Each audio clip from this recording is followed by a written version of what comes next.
bora mergulhar na história de um movimento cultural que nasceu, literalmente, da lama para sacudir uma cidade inteira. A gente vai entender hoje o manifesto que conseguiu fazer isso, criando uma cena que reverberou pelo mundo todo. Pois é, a chamada era essa.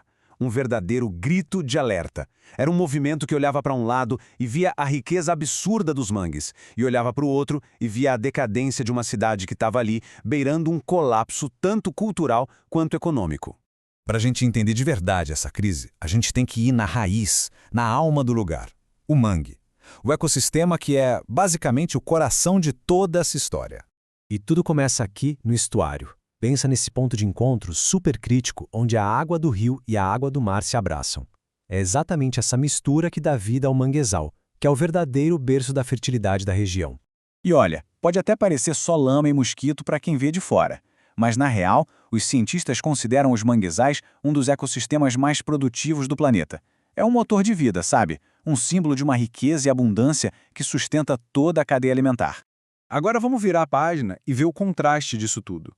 Como esse ecossistema tão cheio de vida batia de frente com a cidade que foi construída em cima dele, Recife, ou, como ficou conhecida, Mangue Town. Essa linha do tempo aqui, ela mostra um declínio que é até meio trágico.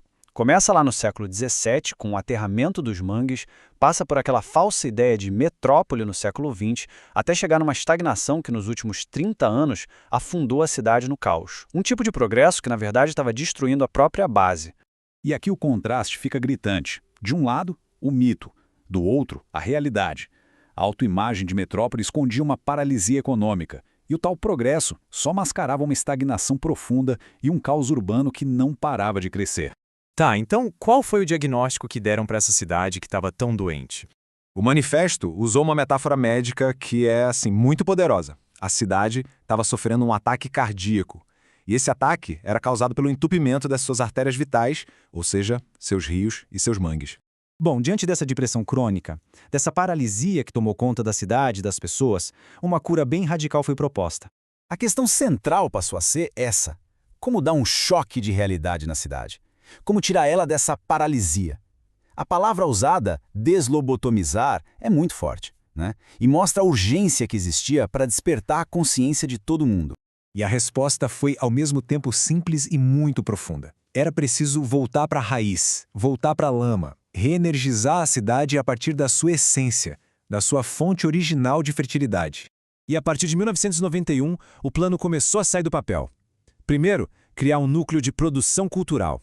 Depois, construir um circuito de energia. E, por fim, a grande sacada, conectar as vibrações locais do mangue com a rede mundial de cultura pop. E o símbolo de tudo isso? Uma imagem que virou um ícone, uma antena parabólica fincada na lama. E o mais legal é que não era um movimento de uma coisa só. Era uma mistura muito vibrante de influência, sabe? Ia do hip-hop ao mestre Jackson do pandeiro, dos Simpsons a debates sobre o fim da modernidade, uma colagem que parecia caótica, mas que era incrivelmente criativa.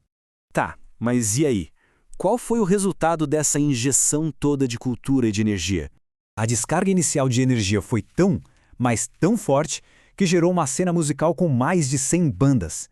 Foi um verdadeiro Big Bang cultural. Mas essa explosão foi muito além da música. Essa faísca inicial se espalhou que nem fogo, sabe? Gerando novos programas de rádio, desfiles de moda, videoclipes, filmes. O mangue começou a pulsar em todas as frentes da cultura. No fim das contas, o movimento começou a chegar onde queria. A metáfora se tornou realidade. Ao injetar energia na lama, o sangue cultural da cidade voltou a fluir, reanimando o Mangue Town.